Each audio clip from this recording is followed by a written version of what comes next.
What's up everybody, welcome back to the channel. My name is David. So in this video, I want to discuss how to make a website and why it's important. Now I would first describe a website as sort of like Bitcoin. If that makes any sense, hear me out. So I first got into Bitcoin when it was at the 18K price point, and then I increased my position again when it was at 30K. And once you get into Bitcoin, once you get a taste of it, it kind of opens up everything else to you, other projects, other cryptocurrencies, NFTs, etc. Learning how to make a website is sort of like the same thing. So like once you get a taste for like how to make a website and you can see the profit potential from ad revenue, affiliate marketing, the way it can give you exposure to other different types of people, different ways to leverage your website, market it, just as a way to like sell products and just build your online presence, you're gonna get hooked. So even though video continues to grow in importance, having your own online presence, your own website is still very important and still very profitable. So anyways, let me talk about how to make a website from a high level perspective. This is not going to be like one of my deep dive technical tutorials. I really want to just address all the little different aspects that go into a website that beginners tend to have questions with. So let's get started. So how do you make a website? I get asked this question quite frequently because once people kind of find out like what I do, like I go out and I do YouTube and websites, and people are just kind of curious, is like, what does that mean? Like what does that entail? And so with a website, it's really simple. It's just made up of three parts. Part number one is your domain name. Part number two is the web hosting account where you're going to host all your files and data. Then part three is the content management system that you choose to use.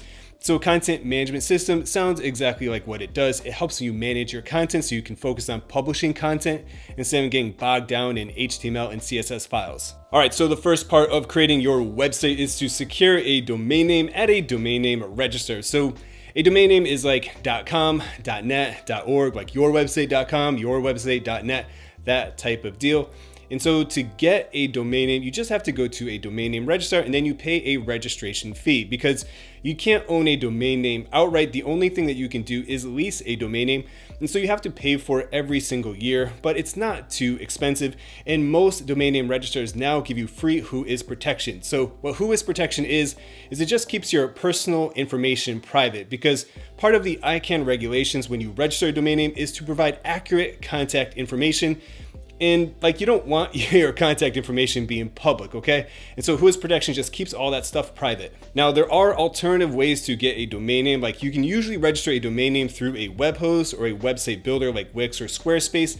That is one avenue, but I still would recommend a domain name registrar like Namecheap, for example, or Google Domain Names. Totally up to you, because you can typically get a better price point at a domain name registrar.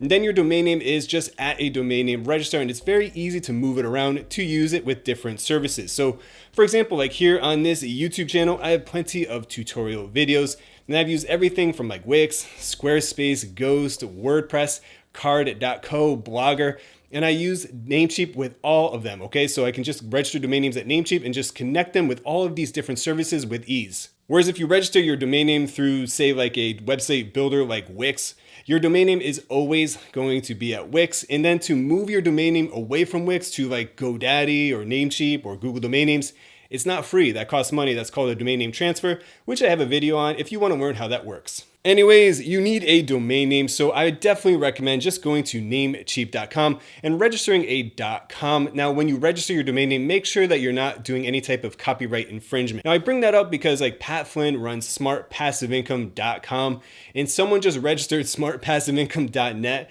and was creating the same type of content, and they were just kind of leveraging his brand that he built. Well, you can't do that. That's copyright infringement. So when you go to register.com, just make sure, like if it's not available, make sure that it's like taken in its actual website. Because if you want to register like, I don't know, like mywebsite.com and it's taken, and like, okay, I'll register mywebsite.net. Well, you got to make sure that mywebsite.com is not an actual website, okay? Because you don't want to do any type of copyright infringement. Because what can happen is that someone can issue a DCMA takedown request to your web host. So it's just a complete waste of time. And also you just want to make sure that you don't incorporate any type of brands within your domain name. So again, another great example would be like VIPKid. So VIPKid was a very popular online teaching platform that has since been kind of decimated because China implemented some regulations that affected online teaching. But a lot of teachers were doing like myvipkidjourney.com. And it's like, No, you can't take a copyrighted brand name and put it in your domain name. You have to come up with something else. So don't like put like Nike or Coca-Cola or Apple into your domain name, because you just run the risk of that brand coming in and taking down your website, and they're within their legal rights to do so. So how do you get started? Just go to namecheap.com, type in the domain name that you want to register, try to get a .com, register it for maybe 1 year to maybe 10 years in advance if you're sure you're going to stick around, and then you're good to go. Next up, we have web hosting. So what a web host functionally does, it allows your website to be on 24/7 because it's a computer that's on 24/7. So fun fact, plentyoffish.com was built by a guy named Marcus Friend, and it actually existed on his personal computer for the first 6 months of its existence. And so that's why companies and people want a web host, because it's a very technical process to host your own website on a laptop. I mean, you technically could if you really wanted to, but like if you turn your computer off, like guess what? Your website's not available, and it's very costly and expensive. That's why web hosts exist, because they take care of that technical aspect. They have these gigantic, powerful servers where your data and your files are on. And then when anyone anywhere in the world tries to access your website, they're going to be accessing the files on that server somewhere in the world. So functionally, your website can be on 24/7 and available to anyone, anywhere in the world. Now, if you're just starting out, I definitely would recommend going with a shared hosting account. That's just a basic, cheap hosting account that you can get at anywhere like Bluehost, SiteGround, NameHero, whatever. And it's just really ideal for a beginner because it's just easy and it's just cost effective. Now, if you're a little bit more tech savvy and you want like a level up from shared hosting, I definitely would suggest checking out a cloud hosting service. It is a little bit more technical on the back end to get set up properly, but in general, cloud hosting is much more effective and faster. Next, we have VPS and dedicated servers. So a VPS is a virtual private server, and then a server is, well, you have a giant box. It's a very powerful type of computer that's made for really large websites that get a ton of traffic and they're very complicated. In general, a VPS is just plenty of power for your average person who's running like a site that maybe gets 500,000 visitors a month. Probably want to be on a VPS at that level. Now, a VPS does require a little bit of technical management on the back end because, again, it's more complicated than a shared hosting account. So you're going to be using different types of software with a VPS, and you're going to have to set up a few different aspects. So if you do want to go with a VPS, I would suggest going with a managed VPS instead of like an unmanaged VPS, because if it's unmanaged, it's on you. It's like your computer. It's like your personal computer. Like you're in charge of the updates. You're in charge of the accounts. Like a shared hosting account, you don't have to update anything. And then a managed VPS, you don't have to do anything either. So what web hosts in general do I recommend here on this channel? So my favorite 3 web hosts are number 1, Bluehost. Bluehost is the number 1 recommended web host for WordPress. They are really ideal for anyone who wants to start a blog-oriented website. They just provide all the tools and services, and they're very beginner-friendly. Next, we have SiteGround, and SiteGround is ideal for any type of e-commerce oriented website. Like if you want to build a blog and maybe you want to add in some type of e-commerce functionality with like WooCommerce, I really like SiteGround. They provide the power and performance required to run any type of online store. And if you're more price sensitive and you want a great deal, you can't go wrong with Hostinger. They really do provide some of the most competitive prices around, and they provide great hosting as well. And the last part of a website is the content management system. So what a content management system is, it just allows you to manage blog posts, videos, images, etc., just your content.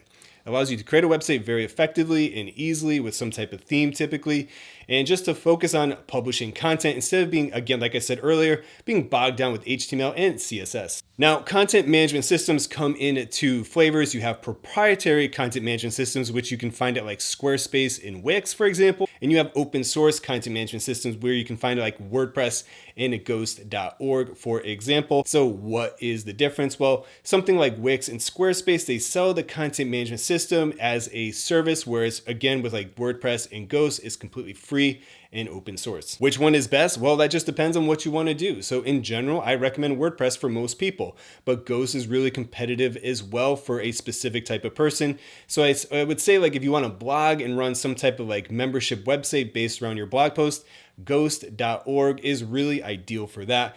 if you want to build like a niche website or some type of like personal brand, then go with WordPress, email marketing, start a YouTube channel, and then put all those services together. Wix and Squarespace are great alternatives as well, even though they are a little bit more expensive. Where their selling point really lies is that they just provide convenience and ease of use. You have one support channel because, again, like a website builder like Wix and Squarespace is putting all the services that you need to create a website, the domain name, web hosting, content management system, into one package. Okay, so now I want to just briefly mention Nameservers because this reminds me of a conversation I had with my buddy Brian. He was like, all right, I want to go with WordPress. I got my domain name at Namecheap and I have a shared hosting account at Bluehost. Like, how do I get a website? Like, I don't get it. Like, how does a website come into existence? Well, one key little aspect that you have to be aware of is that you have to update the name servers at your domain name registrar to point to that of your shared hosting account or whatever web host it is that you're using, okay? And so name servers just are like a phone number, for example. It just maps a IP address to a more logical address like mywebsite.com. So when people try to visit like mywebsite.com or davidyuke.com or whatever, it gets mapped to a specific server where all the data is, if that makes any sense. So that's what you have to do, okay? You have to update the name servers and just have everything pointing correctly. That's how you functionally make a website once you have all these different pieces together. And so once you set the name servers at Namecheap and then are pointing to your shared hosting account, then you can install WordPress, then you have your files, then people can visit your website, then they get served the files that are on your shared hosting account to whoever visits your website. Website builders. Website builders. So what are website builders and how do they play into this whole paradigm of setting up a website with a domain name, shared hosting account, content management system, etc.? Well, what a website builder is, it just takes all three of those services, bundles it together for one price point, and then charges you a fee. That's basically it. That's all it is. Okay, so if you go to Wix or Squarespace, they have their own proprietary content management system.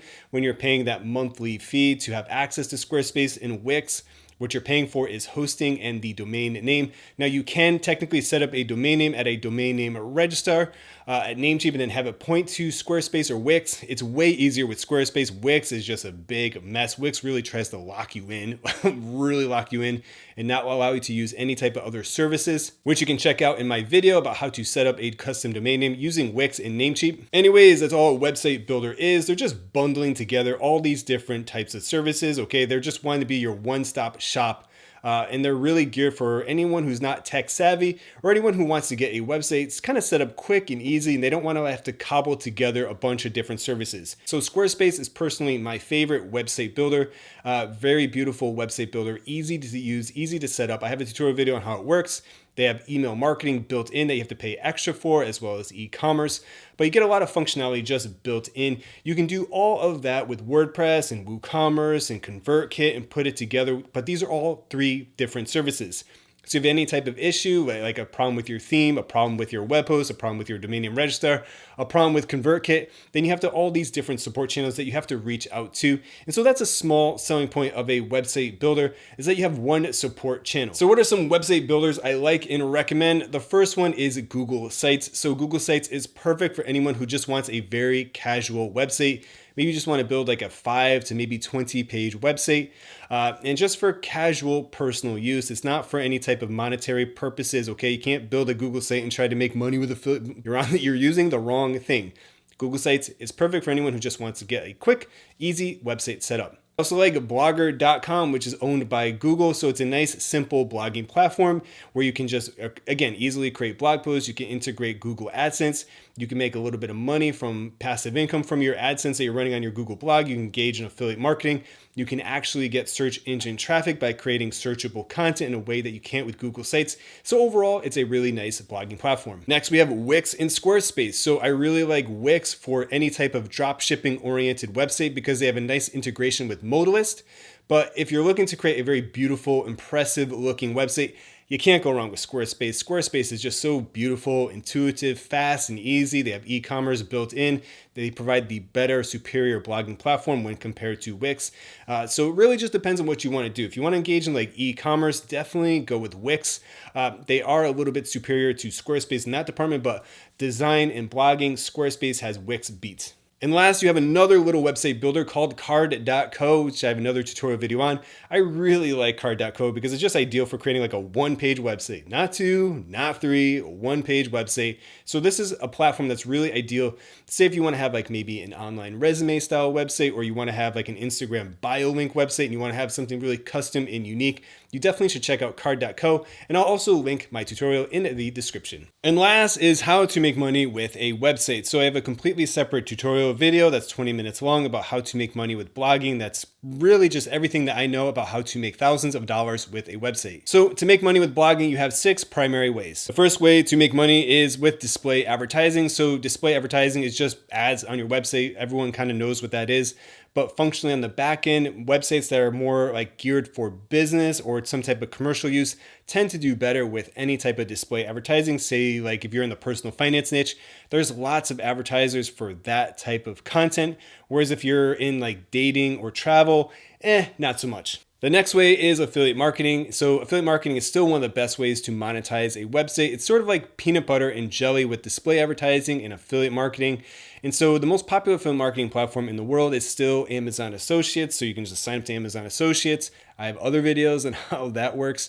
And then put products and services from Amazon on your website, and then you get a commission when people buy. For example, if you have a blog post that's like the best drones for YouTubers, for example, and your whole website's about drones and drone photography and creating videos with drones, whatever, then you have access to creating those types of piece of content that can rank well in Google. Then people find that content and click on your links. Then you make money with Amazon Associates. For example, I have a large ESL website, so I'm an affiliate for many TEFL programs. TEFL is Teach English as a Foreign Language.